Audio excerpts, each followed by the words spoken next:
प्रिय श्रद्धालुओं, जय श्री कृष्णा, जय श्री राम, जय श्री राधे राधे, जय श्री महाकाल। इस प्रवचन में आपको श्रवण कराएंगे भगवती मंगल चंडी और मनसा देवी की कथा। भगवान नारायण कहते हैं, ब्रह्मपुत्र नारद आगम शास्त्र के अनुसार षष्ठी देवी का चरित्र कह दिया। अब भगवती मंगल चंडी का उपाख्यान सुनो, साथ ही उनकी पूजा का विधान भी। इसे मैंने धर्मदेव के मुख से सुना था, वही बता रहा हूँ। यह श्रुति सम्मत उपाख्यान संपूर्ण विद्वानों को भी अभिष्ट है। कल्याण प्रदान करने में जो सुदक्षा चंडी अर्थात प्रतापवती है तथा मंगलों के मध्य में जो मंगला है, वे देवी मंगल चंडी के नाम से विख्यात हैं।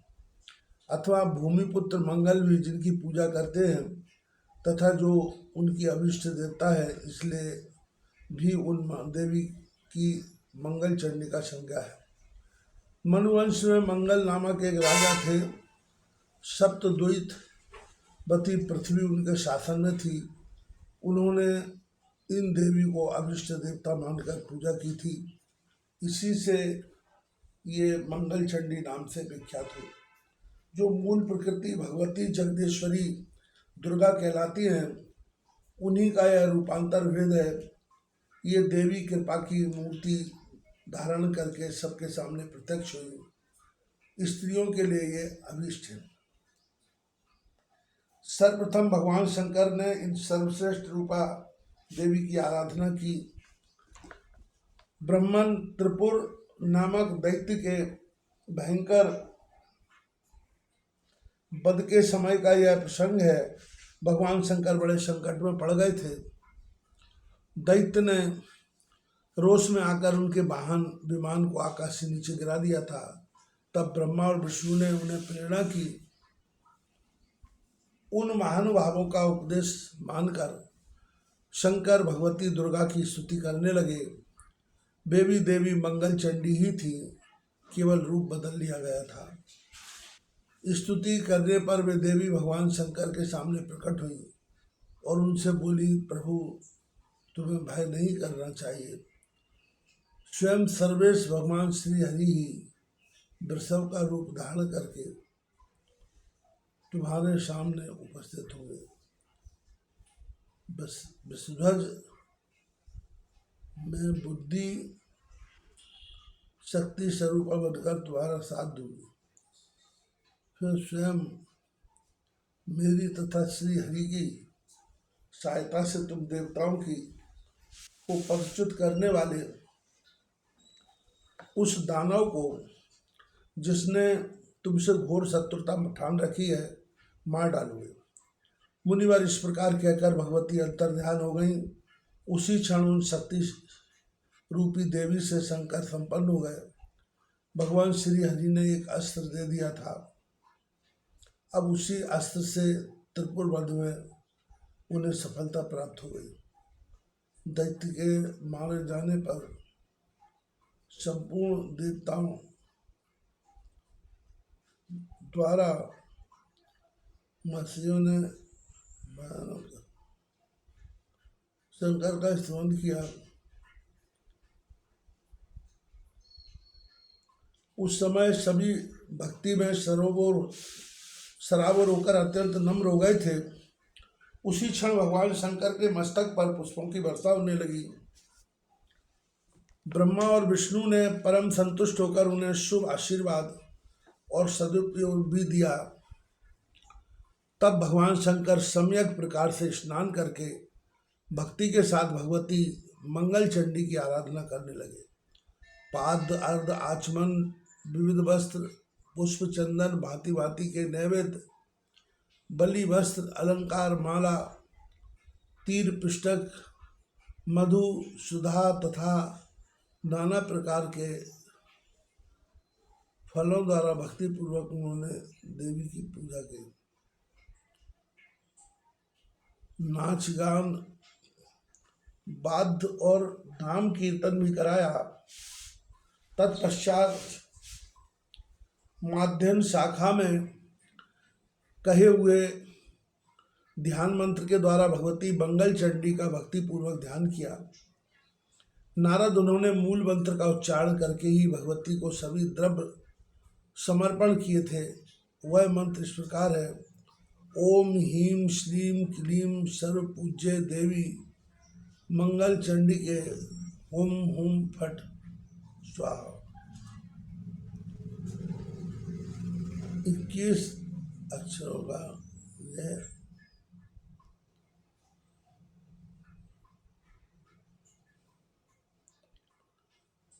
21 अक्षरों का यह मंत्र सुपूजित होने पर भक्तों को संपूर्ण कामना प्रदान करने के लिए कल्प वृक्ष स्वरूप है।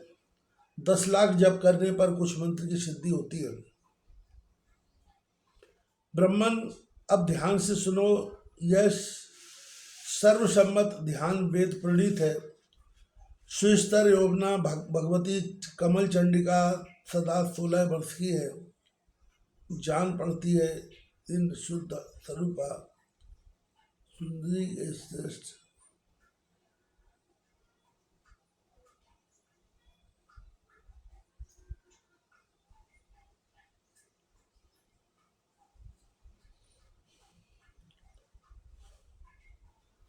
सुंदरी के ओष्ठ बिंबा फल के सदस्य लाल हैं।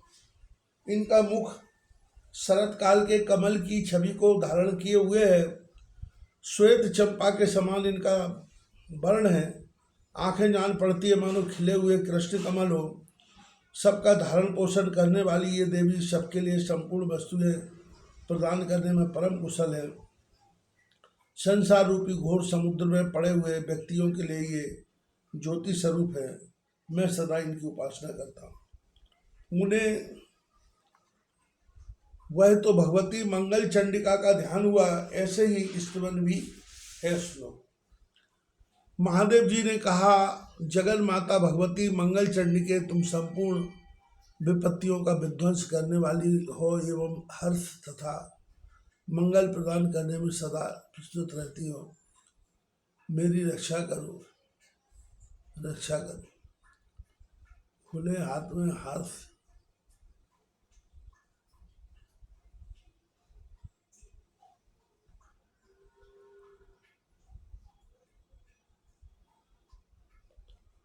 खुले हाथ में हर्ष और मंगल देने वाली भगवती मंगल चंडिके, तुम मंगलदायका, शुभा, मंगल दक्षा,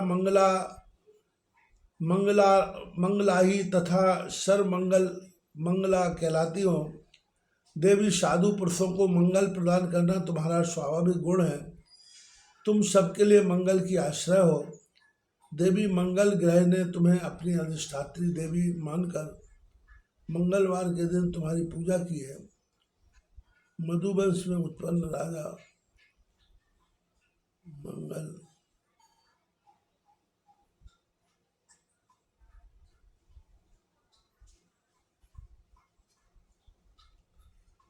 मनुवंश में उत्पन्न राजा मंगल तुम्हारी निरंतर पूजा करते हैं। मंगलाधिष्ठात्री देवी, तुम मंगलों के लिए भी मंगल हो। जगत के समस्त मंगल तुम पर आश्रित है। तुम सबको मोहमय मंगल प्रदान करती हो। मंगलवार के दिन सुपूजित होने पर मंगलमय सुख प्रदान करने वाली देवी तुम जगत सर्वस्व मंगलाधार तथा सर्वमंगलमय हो। इस स्तोत्र से स्तुति करके भगवान शंकर ने देवी मंगल चंडिका की उपासना की। मंगलवार के दिन उन्होंने पूजन किया था। इसके बाद वे वहीं से पधार गए।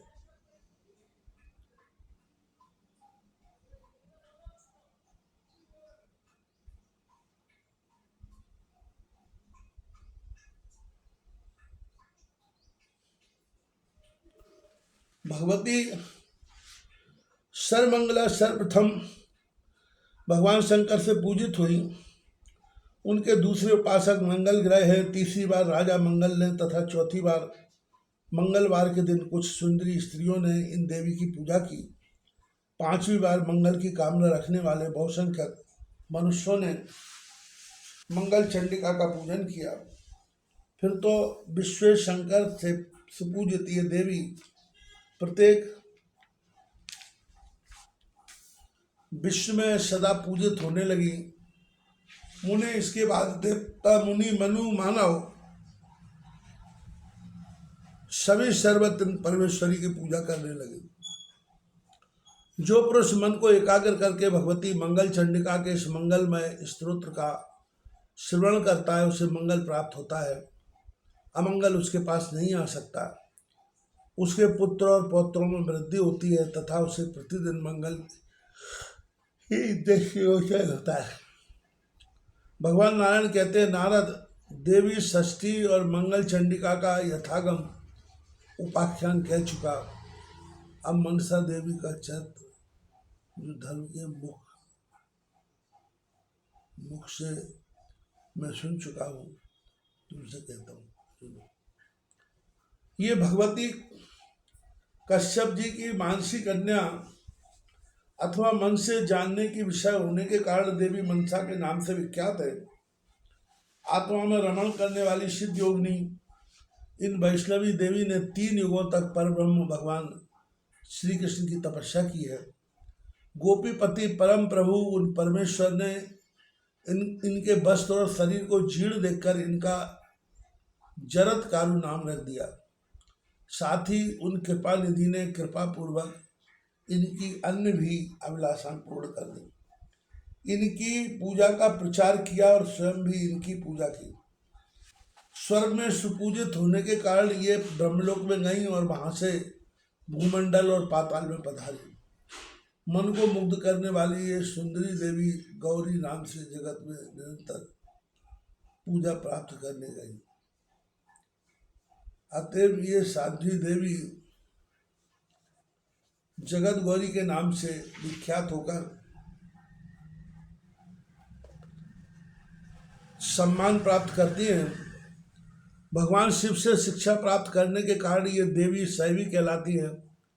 भगवान विष्णु की अनन्य उपासिका हैं, अतएव लोग इन्हें वैष्णवी कहते हैं। राजा जन्मेजय के यज्ञ में इन्हीं के सत प्रयत्न से नागों के प्राणों की रक्षा हुई थी तथा इनका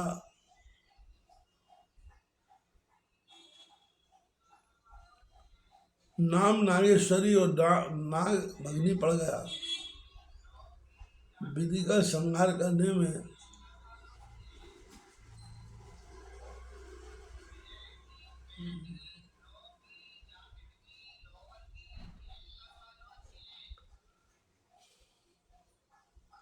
इन्हें भगवान शंकर से योग सिद्धि प्राप्त हुई थी, अतः ये सिद्ध योगिनी कहलाने लगी।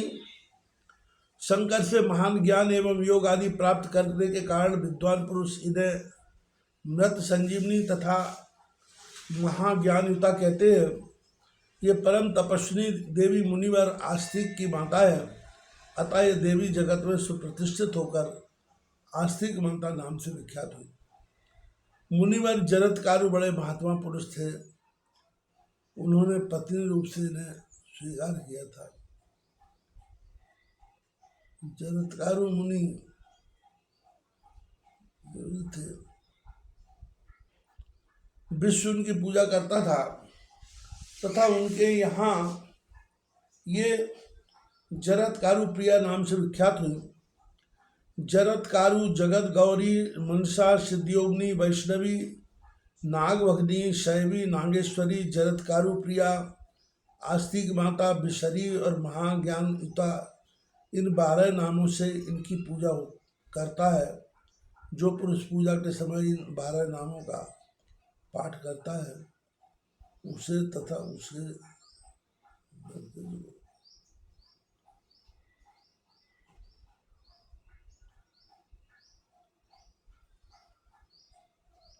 सर्प का भय भी नहीं रह सकता।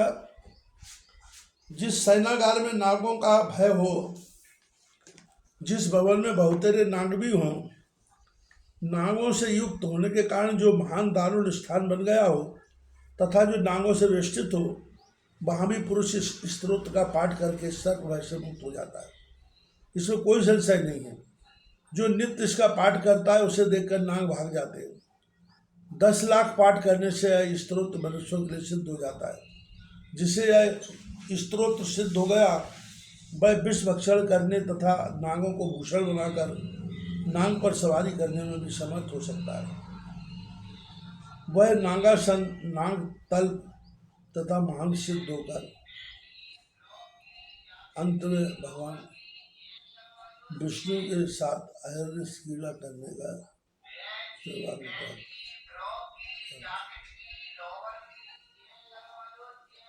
मुनिवर, अब मैं देवी मनसा की पूजा का विधान तथा साम वेदोक्त ध्यान बतलाता हूँ, सुनो। भगवती मनसा श्वेत चंबक पुष्प के समान वर्ण वाली है। इनका विग्रह रत्नमय भूषणों से विभूषित है। विशुद्ध चिन्मय वस्त्र इनके शरीर की शोभा बढ़ा रहे हैं। इन्होंने सर्पों का यज्ञोपवीत धारण कर रखा है। महान ज्ञान से संपन्न होने के कारण प्रसिद्ध ज्ञानियों में भी ये प्रमुख मानी जाती है। ये सिद्ध पुरुषों की अधिष्ठात्री देवी है। ऐसी सिद्धि प्रदान करने वाली सिद्ध स्वरूपणी भगवती मनसा की मैं उपासना करता हूँ। इस प्रकार ध्यान करके मूल मंत्र से भगवती की पूजा करनी चाहिए।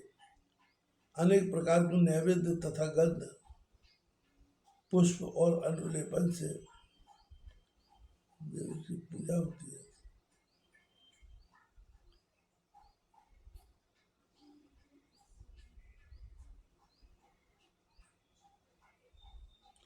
सभी उपचार मूल मंत्र को पढ़कर करने चाहिए। मुने, वह 12 अक्षर मंत्र सिद्ध हो जाने पर भक्त पुरुषों के लिए मनोरथ पूर्ण करने में कल्पवृक्ष का काम करता है। मंत्र इस प्रकार है: ओम ह्रीं श्रीं क्लीं ये मनसा देवी स्वाहा। 5 लाख मंत्र जप करने पर मंत्र सिद्ध हो जाता है। जिसे इस मंत्र की सिद्धि प्राप्त हो गई वह धरातल पर सिद्ध है। उसके लिए विष भी अमृत के समान हो जाता है। उस पुरुष से धन्वंतरी की तुलना की जा सकती है। ब्राह्मण जो पुरुष संक्रांति के शुभ अवसर पर स्नान करके यत्न पूर्वक भक्ति भाव के साथ इन भगवती मनसा का आह्वान करके पूजा करता है,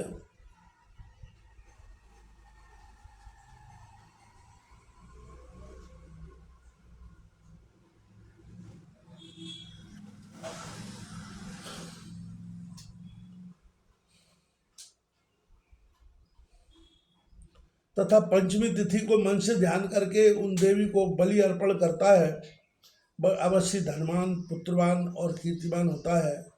महाभाग पूजा का विधान कह चुका। अब धर्मदेव के मुख से जैसा कुछ सुना है वह उपाख्यान कहता हूँ, सुनो।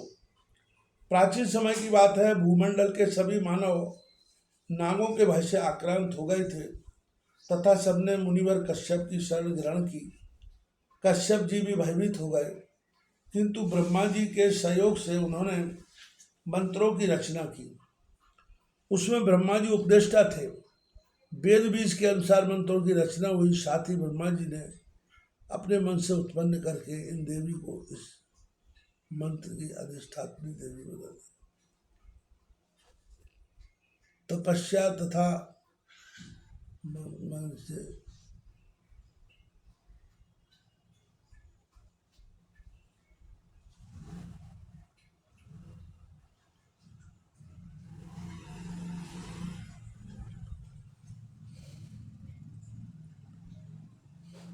तपस्या तथा बल से प्रकट होने के कारण ये देवी मनसा नाम से विख्यात हुई। कुमारी अवस्था में ये भगवान शंकर के धाम में चली गई थी। कैलाश में पहुंचकर इन्होंने भक्तिपूर्वक भगवान चंद्रशेखर की स्तुति की। मुनि कुमारी मनसा ने देवताओं के वर्ष से 1000 वर्षों तक भगवान शंकर की उपासना की। तदनंतर भगवान आशुतोष इन पर प्रसन्न हो गए। मुने, भगवान शंकर ने प्रसन्न होकर इन्हें महान ज्ञान प्रदान किया। सामवेद का अध्ययन कराया और भगवान श्री कृष्ण के कल्पवृक्ष रूप अष्टाक्षर मंत्र का उपदेश किया। मंत्र का रूप ऐसा है: लक्ष्मी बीज, माया बीज और काम बीज पूर्व में प्रयोग करके कृष्ण शब्द के अंत में डे विभक्ति लगाकर नमा पद जोड़ दिया गया है। ओम श्रीम ह्रीम क्लीम कृष्णाय नमः। भगवान शंकर की कृपा से जब मुनि कुमारी मनसा को त्रैलोक मंगल नामक कवच पूजन का क्रम सर्वसम्मत वेदोक्त पुरुष चरण का नियम तथा मंत्र प्राप्त हो गया, तब वह साध्वी उनसे आज्ञा ले पुष्कर क्षेत्र में तपस्या करने के लिए चली गई। वहां जाकर उसने परब्रह्म भगवान श्री कृष्ण की 3 युगों तक उपासना की। इसके बाद उसे तपस्या में सिद्धि प्राप्त हुई। भगवान श्री कृष्ण के सामने प्रकट होकर उसे दर्शन दिए।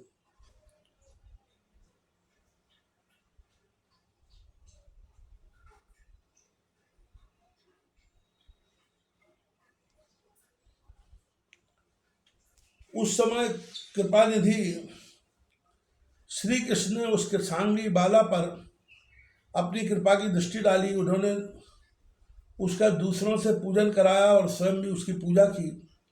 साथ ही वर दिया कि देवी तुम जगत में पूजा प्राप्त करो। इस प्रकार कल्याणी मनसा को वर प्रदान करके भगवान अंतर्ध्यान हो गए। इस तरह इस मनसा देवी की सर्वप्रथम भगवान श्री कृष्ण ने पूजा की। तत्पश्चात शंकर, कश्यप, देवता, मुनि, मनु, नाग एवं मानव आदि से त्रिलोकी में श्रेष्ठ व्रत का पालन करने वाली यह देवी सुपूजित हुई। फिर कश्यप जी ने जरद कालु मुनि के साथ उनका विवाह कर दिया। ये मुनि महान योगी थे। विवाह करने के पश्चात वे तपस्या करने में संलग्न हो गए। वे एक दिन पुष्कर क्षेत्र में उस वटवृक्ष के नीचे देवी मनसा की जांग पर लेट गए और उन्हें नींद आ गई। इतने में सायंकाल होने को आया। सूर्यनारायण अस्ताचल को चले जाने लगे। देवी मनसा परम साध्वी एवं पतिव्रता थी। उसने मन में विचार किया, ध्वजों के लिए नित्य सायंकाल संध्या करने का विधान है। यदि मेरे पति सोई रह जाते हैं तो इन्हें पाप लग जाएगा, क्योंकि ऐसा नियम है कि जो प्रातः और सायंकाल की संध्या ठीक समय पर नहीं करता है वह अपवित्र होकर पाप का भागी होता है। यो विचार करके उस परम सुंदरी मनसा ने पतिदेव को जगा दिया। मुनिवर जरद कालू जगने पर क्रोध से भर गए। मुनि ने कहा, साध्वी मैं सुखपूर्वक सो रहा था, तुमने मेरी निद्रा क्यों भंग कर दी।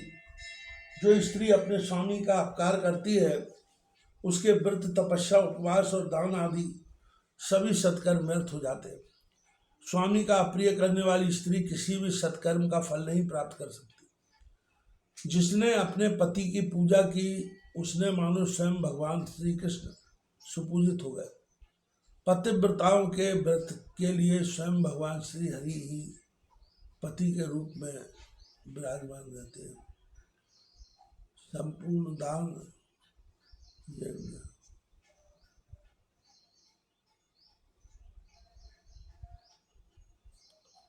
संपूर्ण दान, यज्ञ, तीर्थ सेवन, व्रत, तप, उपवास, धर्म, सत्य और देव पूजन, ये सब के सब स्वामी की सेवा की 16वीं कला की भी तुलना नहीं कर सकते। जो स्त्री भारतवर्ष जैसे पूर्ण क्षेत्र में पति की सेवा करती है वह अपने स्वामी के साथ वैकुंठ में जाकर श्री के हरि के चरणों में शरण पाती। साध्वी जो असत उत्पन्न है।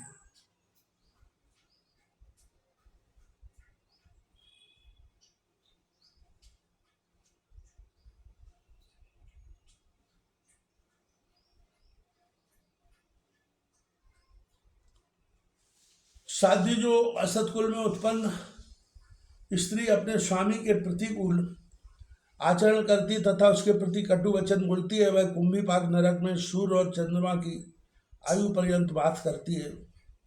तदनंतर चांडाल के घर में उसका जन्म होता है और पति एवं पुत्र के मुख से वह वंचित रहती है। यूँ कहकर वे चुप हो गए। तब साध्वी मनसा भय से कांपने लगी। उसने पतिदेव से कहा, साध्वी मनसा ने कहा, उत्तम व्रत का पालन करने वाले महाभाग, आपकी संध्या लोप न हो जाए इसी भय से मैंने आपको जगा दिया है, यह मेरा दोष अवश्य। इस प्रकार कहकर देवी मनसा भक्ति पूर्वक अपने स्वामी जरत्कारु मुनि के चरण कमलों पर पड़ गई। उस समय रोष के आवेश में आकर मुनि सूर्य को भी श्राप देने के लिए उद्यत हो गए। नारद उन्हें देखकर स्वयं भगवान सूर्य से देवी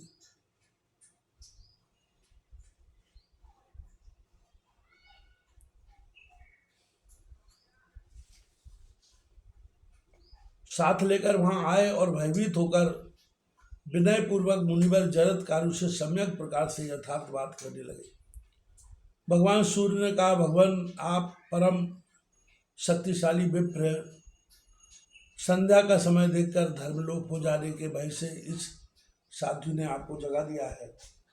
मुने विप्रवर मैं आपकी शरण में उपस्थित हूँ, मुझे साप देना आपके लिए उचित नहीं है। विप्रों का हृदय सदा नवनीत के समान कोमल होता है। विप्र चाहे तो पुनः सृष्टि कर सकते हैं, इनसे बढ़कर तेजस्वी दूसरा कोई है ही नहीं। ब्रह्म ज्योति विप्र के द्वारा निरंतर सनातन भगवान श्री कृष्ण की आराधना होती है। सूर्य के उपयुक्त वचन सुनकर विप्रवर जरत्कारु प्रसन्न हो गए। उनसे आशीर्वाद लेकर सूर्य अपने स्थान को चले गए। प्रतिज्ञा की रक्षा के लिए उन विप्र देवता ने देवी मनसा का त्याग कर दिया। उस समय देवी के शोक की सीमा नहीं रही। दुख के कारण उनका हृदय क्षुब्ध हो उठा था। वे रो रही थी। उस विपत्ति के अवसर पर भय से व्याकुल होकर उस देवी ने अपने गुरुदेव शंकर, इष्ट देवता ब्रह्मा और श्री हरि तथा जगन माता कश्यप जी का स्मरण किया। देवी मनसा के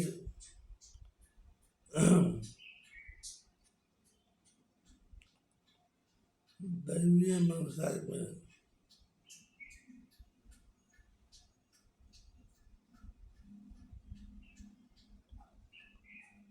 चिंतित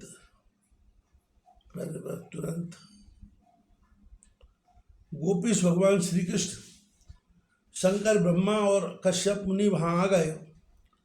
प्रकृति से परे निर्गुण परब्रह्म भगवान श्री कृष्ण मुनिवर जरत्कारु के अभिष्ट देवता थे। उनके दर्शन पाकर परम भक्ति के साथ मुनि बार बार प्रणाम करके उनकी स्तुति करने लगे। फिर भगवान शंकर, ब्रह्मा और कश्यप को भी नमस्कार किया। महाभाग देवताओं, आप लोगों का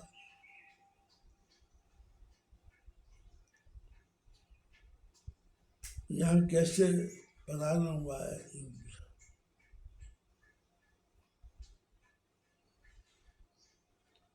मुनिवर जरत्कारु की बात सुनकर ब्रह्मा जी ने समयोचित बातें कही। भगवान श्री कृष्ण के चरण कमल को प्रणाम करके उन्होंने मुनि को उत्तर दिया, मुने तुम्हारी यह धर्म पत्नी मनसा परम साध्वी एवं धर्म में आस्था रखने वाली है। यदि तुम इसे त्यागना चाहते हो तो पहले इसको किसी संतान की जननी बना दो, जिससे अपने धर्म का पालन कर सके। संतान हो जाने के पश्चात स्त्री को त्यागा जा सकता है। जो पुरुष पुत्रोत्पत्ति कराए बिना ही प्रिय पत्नी का त्याग कर देता है, उसका पुण्य चलनी से बह जाने वाली जल की भांति छोड़ देता है।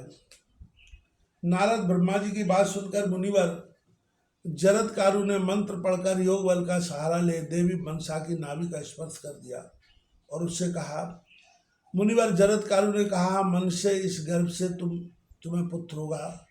यह पुत्र जितेंद्रिय पुरुषों में श्रेष्ठ, धार्मिक, ब्रह्मज्ञानी, तेजस्वी, संयमी, यशस्वी,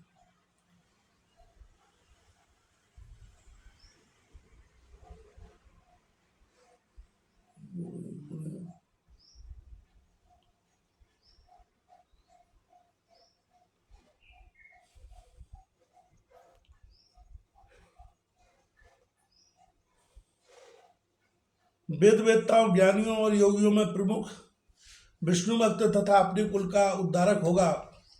ऐसे सुयोग पुत्र के उत्पन्न होने मात्र से पिता आनंद में भरकर नाचने लगते हैं। जो पातिव्रत्य धर्म का पालन करती है, प्रिय बोलती है और सुशीला है, वह प्रिया है। जो धर्म में श्रद्धा रखती है, पुत्र उत्पन्न करती है तथा कुल की रक्षा करती है, उसी को कुलीन स्त्री कहते हैं। जो भगवान श्री हरि के प्रति भक्ति उत्पन्न करता है एवं अभीष्ट सुख देने में तत्पर रहता है, वही बंधु है। यदि भगवान श्री हरि के मार्ग का प्रदर्शक हो तो उस बंधु को पिता भी कह सकते हैं। वही गर्भधारित स्त्री कहलाती है जो ज्ञानोपदेश द्वारा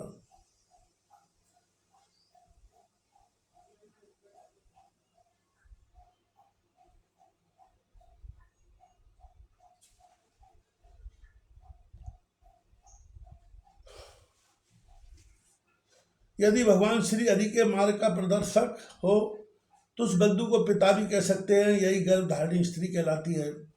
जो ज्ञानोपदेश द्वारा संतान को गर्भवास से मुक्त कर दे, दया रूपी भक्ति उसको कहते हैं। जिसकी कृपा से प्राणी यमराज के भय से मुक्त हो जाए। भगवान विष्णु के मंत्र को प्रदान करने वाला गुरु वही है जो भगवान श्री हरि में भक्ति उत्पन्न कर दे।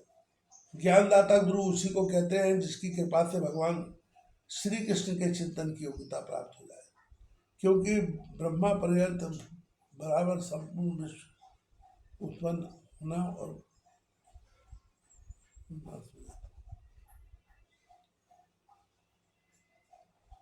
वेद अथवा यज्ञ से जो कुछ सार तत्व निकलता है, वह यही है कि भगवान श्री हरि का सेवन किया जाए। यही तत्वों का भी तथ्य है। भगवान श्री हरि की उपासना के अतिरिक्त सब कुछ केवल विडंबना मात्र है। मैंने तुम्हें यथार्थ ज्ञानोपदेश कर दिया, क्योंकि स्वामी भी यही बतलाते हैं, जो ज्ञान प्रदान कर दे ज्ञान के द्वारा।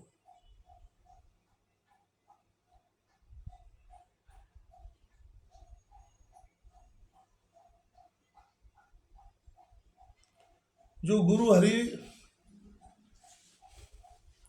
भगवान में भक्ति उत्पन्न करने वाला ज्ञान नहीं देता है, उसे शिष्य घाती कहते हैं, क्योंकि वह शिष्य को बंधन मुक्त नहीं कर सका। जो जननी के गर्भ जनित क्लेश से तथा यम यातना से मुक्त नहीं कर सकता, उसे गुरु तात और बांधव कैसे कहा जाए। भगवान श्री कृष्ण का सनातन धर्म परम आनंद स्वरूप है, जो निरंतर ऐसे मार्ग का प्रदर्शन नहीं करा सकता, वह मनुष्यों के लिए वैसा बांधव है। अतः साध्वी तुम निर्गुण एवं अच्युत ब्रह्म भगवान श्री कृष्ण की उपासना करो। इनकी उपासना से पुरुषों के सारे कर्म मूल कट जाते हैं। प्रिय, मैंने जो तुम्हारा त्याग कर दिया, मेरे अपराध को क्षमा करो। साध्वी स्त्रियां क्षमा परायण होती हैं। सतयुग के प्रभाव से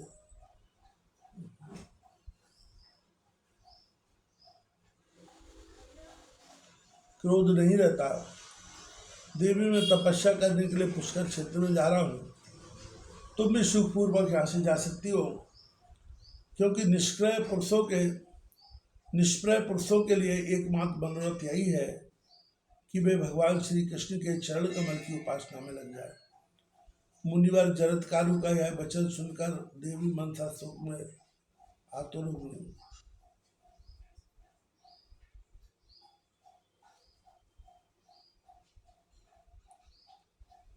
मुनिवर जरत्कारु का यह वचन सुनकर देवी मनसा शोक से आतुर हो गई।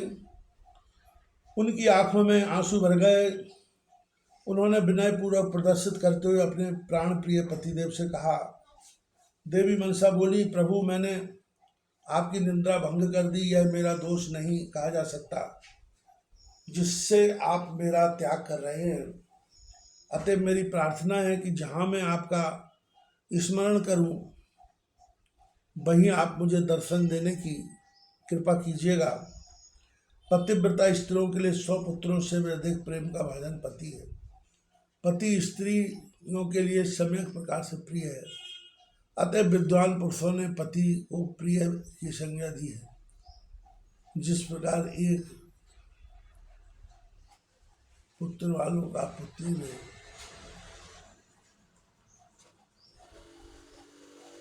वैष्णव पुरुषों का भगवान श्री हरि में एक नेत्र वालों का नेत्र में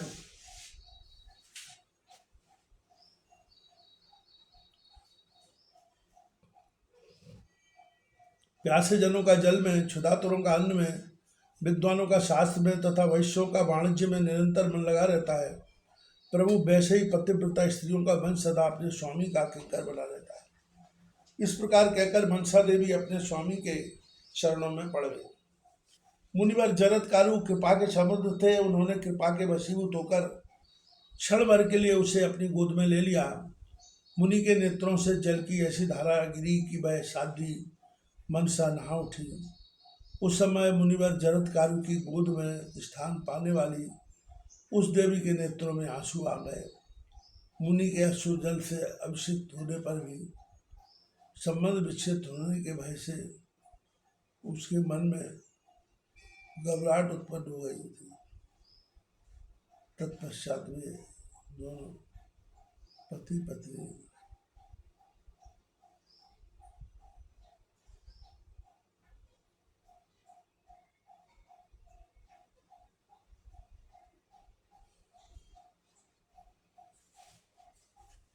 मुनिवर जरत्कार उसी क्षण भगवान से आज्ञा लेकर तपस्या करने के लिए पुष्कर क्षेत्र में चले गए।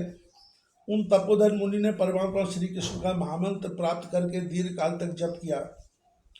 फिर वे महान योगी मुनि भगवान शंकर को प्रणाम करने के विचार से कैलाश पर आए। शंकर को नमस्कार करके कुछ समय के लिए वहीं रुक गए। तब तक वह बालक भी वहीं था। उदार देवी मनसा उस बालक को लेकर अपने पिता कश्यप मुनि के आश्रम पर चली गई। उस पुत्रवती कन्या को देखकर प्रजापति कश्यप के मन में अपार हर्ष हुआ। मुनि इस अवसर पर प्रजापति ने विप्रों को प्रचुर रत्न दान किए। शिशु के कल्याणार्थ असंख्य विप्रों को भोजन कराया। परंतु अब कश्यप जी की द्वितीय अदिति तथा अन्य भी जितनी पत्नियां थीं उनके मन में भी बड़ी प्रसन्नता हुई। उनकी यह कन्या मनसा पुत्र के साथ सुदीर्घ काल तक सदा उस आश्रम पर ठहरी रही। इसी का उपाख्यान अभी तुम पुनः कहता हूँ, सुनो।